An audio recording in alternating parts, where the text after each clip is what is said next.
தமிழ் மொழி காத்த தலைவனையா,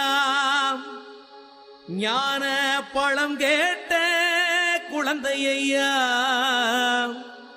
அப்பனுக்கு பாடம் சொல்லி ஆறுபடையாட்சி செய்யும் ஏசாமி முருகனையா. வெற்றிவேல் முருகனுக்கு.